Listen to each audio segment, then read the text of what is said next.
Ministri i Financave të Kosovës, Hekuran Murati, ka njoftuar se vendimi për ndarjen e shpërblimit prej 500.000 eurove për përfaqësuesen e Kosovës në futboll pas fitores ndaj Slovanisë do të jetë gati për miratim të hënën në mbledhjen e qeverisë.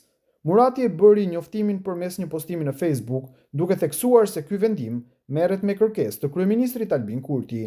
Mirëmëngjes fitues, me kërkesë të kryeministrit, vendimin për ndarjen e shpërblimit prej 500.000 eurosh për fitoren e mbrëmshme të Dardanëve do ta kemi gati për miratim të hënën në mbledhjen e qeverisë, ka shkruar Murati. Kryeministri Kurti ka premtuar se në rast se Kosova fiton kundër Turqisë në finalen e play-offit dhe siguron një vend në Kupën e Botës 2026, shpërblimi do të rritet në 1 milion euro për futbollistët dhe stafin.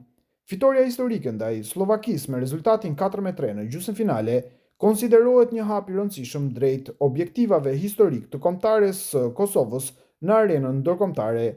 Finalja do të zhvillohet të martën në stadiumin Fadil Vokri, ku Kosova do të përballet me Turqinë.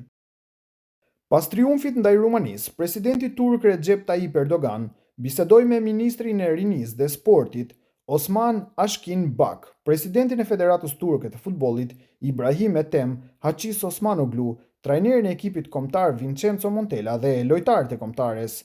Siç shkruajnë media turke, Erdogan fillimisht përgëzoi presidentin e Federatës për suksesin e ekipit kombëtar dhe më pas shkëmbeu fjalë edhe me trajnerin Montella e futbollistin Barish Alpin Yilmaz. Ai gjithashtu e uroi atyre sukses në ndeshjen finale të play-offit kundër Kosovës të martën më 31 mars 2026, e cila do të luhet në Prishtinë.